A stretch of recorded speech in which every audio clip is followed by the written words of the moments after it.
तो दोस्तों कई लोग मते मैसेज करने की तुम्हार परिचय किस है और तुम कहाँ रहते हो।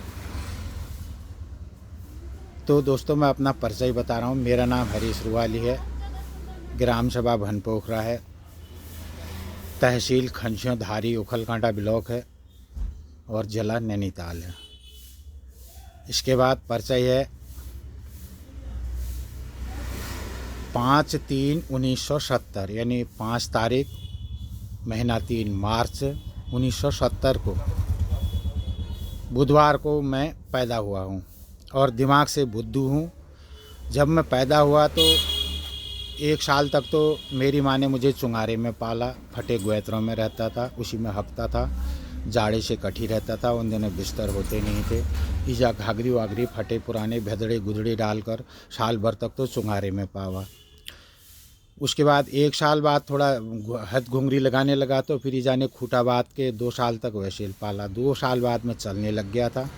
कभी घर का आटा पोंख देता तो कभी मतलब लकड़ियों के रोण में हाथ डाल देता था, कभी सब्जी गिरा देता था। इन्हीं खुरापातियों में 5 साल हो गए साहब। कभी दही चोर खाना, कभी कचेला चोर खाना, कभी घी चोर खाना, कभी घर का गुड़ चोर खाना, कभी किसी के कद्दू तोड़ देना, कभी किसी की ककड़ी चोर देना। ये सब करते करते कक्षा 8 तक पढ़ लिया।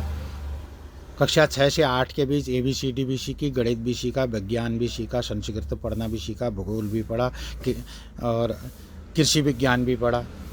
और बाजू ने लठ पकड़ के हमसे काम भी कराया। ईजा भी मारती थी, काकनी के रोटे खाते थे और खाने को पेट भर नहीं होता था। पेट में दुबके गिरे रहते थे, नाक से सुनाना चुहे रहता था, पहनने को कच्छा नहीं होता था और जूता अगर मिल गया तो रात को भी नहीं खोलते थे। उसके बाद 8 में जाने के बाद थोड़ा सा अपने आप को हम 8 पास हो गए तो हमारे दिमाग चढ़ गए थे। हम 9 में चले गए थे। फिर हम थोड़ा बड़े लड़कों के साथ बैठ के बीड़ी फाँकना, बड़ी ककड़ी की चोरी करना, किताबें चोरना, किसी की डॉट पेन चोर देना, किसी की डॉट पेन फेंक देना, उल्टा सीधा सब करना। उसके बाद 11-10 पास हो गए तो थोड़ा और दिमाग चढ़ गए। उस समय तो हाई स्कूल पास होना बड़ी बात होती थी। अगर हो गए तो फिर हम अपने आप को बहुत बड़ा तोप समझते थे। उस बीच 12वीं में जाने तक हम दादा ठहरे। हर चीज़ में हम अपने आप को ऐसा समझते थे कि हमसे बड़ा कोई है ही नहीं। अकल 2 कौड़ी की नहीं थी हमें। ठीक लेख ऐसा बनाते थे जैसे कागज़ पे चिड़ियाँ दौड़ जाती हो ना, स्याही गिरी हो और उसके आगे कागज़ में चिड़ियाँ दौड़ जाती हो। टेढ़ा मेढ़ा पढ़ने में भी नहीं आता था। और अंग्रेजी मीनिंग जब पूछते थे तो बड़े बड़े गो तो गले गले आ जाती थी। संस्कृत का श्लोक पढ़ना सबके बस की विद्या नहीं होती थी। अंग्रेजी में शब्दों का अंग्रेजी में मतलब स्पेलिंग लिखना, उसका उच्चारण बनाना, मीनिंग बनाना सबके बस की विद्या भी नहीं होती थी। मास्टर खूब कूटते थे, मारते भी थे, ऐसा पेलते थे ना प्रिंसिपल साहब तो खूब बदगाते थे। और लड़कियां हंसती थी देख करके। जब लड़कियों की पढ़ती थी हम हंसते थे, हमें भी मज़ा आता था। ठीक लड़कियों को कम मारा करते थे।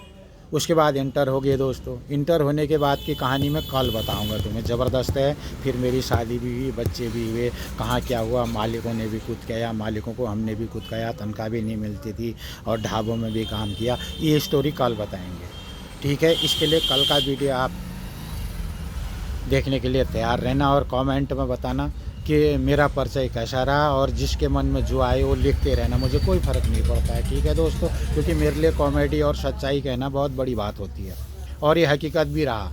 इसको कोई मजाक भी मत समझना। जब मक्का चोरते थे, कोई भी चोरे, नाम अपना आता था। कोई ककड़ी चोर ले गया, नाम अपना आता था। कोई भी चोर ले जाए, डॉट पेन कोई चोरे, नाम अपना आता था। इस बात से भी बड़े दुखी रहे। अंदर ही अंदर पढ़ते भी थे कहो यार तुम चोरी लगाने वाले फेल होगे, हम साला नहीं चोरी करने वाले देखेंगे। हम पास होते थे और चोरी लगाने वाले फेल भी होते थे, ये भी याद रखना। बाकी कल की स्टोरी सुनने के लिए इंतज़ार करना, कमेंट में बताना सुनोगे या नहीं।